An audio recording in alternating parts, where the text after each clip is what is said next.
इतिहास गवाह है कि वह महमूद गजनवी का सेनापति था।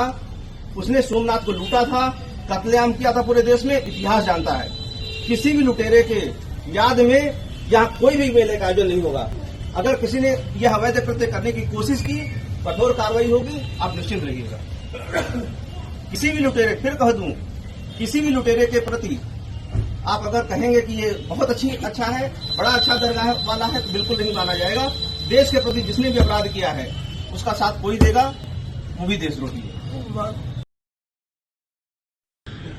तो मेरा स्पष्ट संदेश ये है, जिस भाई को होली खेलनी हो उस दिन वो बाहर निकले, और जिसमें कैपेसिटी हो रंग खेलने की, जिसका बड़ा मन हो वो बाहर निकले।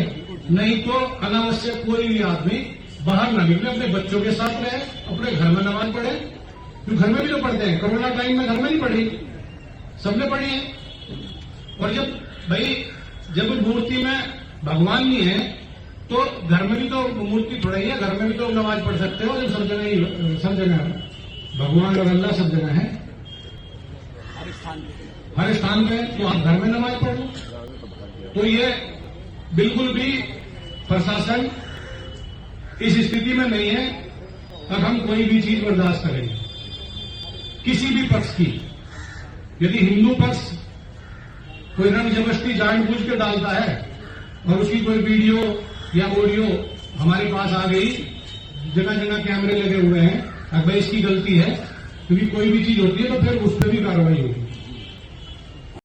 हमारे साथ हैं कांग्रेस सांसद इमरान मसूद साहब। संभल में नेजा मेला लगता था, वहां के पुलिस अधिकारी हैं शीशचंद, उनका बयान आया कि लुटेरे और कत्ले आम करने वाले के नाम पर मेले का आयोजन नहीं होगा। इस पर आपका क्या कहना है? देखिए, ये संवैधानिक पदों पर बैठे हुए या सरकारी कर्मचारियों को, अधिकारियों को बहुत सारी चीज़ों को सोच समझ करके बोलना चाहिए। समाज के अंदर नफरत मत बोइए, समाज मोहब्बत से चलेगा। समाज के अंदर नफरत बोने का काम करेंगे तो निश्चित रूप से आने वाली पीढ़ियों को इसका बहुत नुकसान उठाना पड़ेगा। सुभाषपा ने मांग की है कि वहां पर जो सुहेलदेव महाराजा हैं उनके नाम पर मेला लगाया जाए। देखिए, ये इनके अपने एजेंडे हैं। जो महान पुरुष हैं, महान लोग हैं, उनके नाम पर अगर मेले का आयोजन हो, उसके अंदर किसी को भी आपत्ति नहीं होनी चाहिए। महाराष्ट्र में जिस तरीके से औरंगजेब को लेकर मामला चल रहा था, अब वो हिंसा में तब्दील हो गया है। आप क्या इस पे आपका क्या कहना है? क्योंकि अबू आजमी ने अचानक औरंगजेब की तारीफ की है, ऐसा उन्होंने क्यों किया? देखिए, ये सब चीज़ें बहुत दुखद हैं। इतिहास के पन्नों को उखाड़ करके, इतिहास के अंदर गड़े मुर्दों को उखाड़ करके आप देश के अंदर अगर नफरत बोने का काम करेंगे तो देश के हित में नहीं है।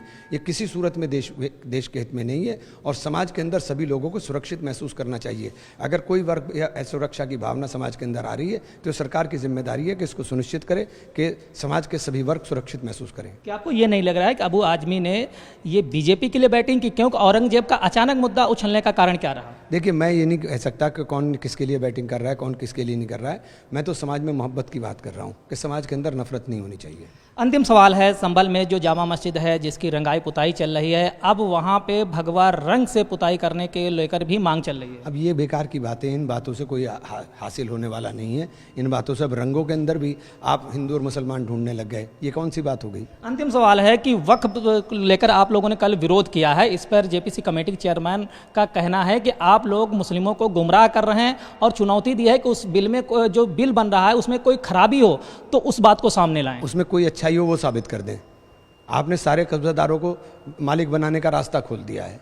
आपने सारी प्रॉपर्टीज को खुर्द-बुर्द करने का रास्ता खोल दिया है। वो तो यही कर रहे हैं, जो खुर्द-बुर्द करने वाले वही विरोध कर रहे हैं। कौन विरोध कर रहा है? हम खुर्द-बुर्द करने वाले हैं। आप सारी प्रॉपर्टी को खुर्द-बुर्द करना चाहते हो। आप सारी प्रॉपर्टी को, जो वक्त की कीमती प्रॉपर्टी, उनके ऊपर नजर है।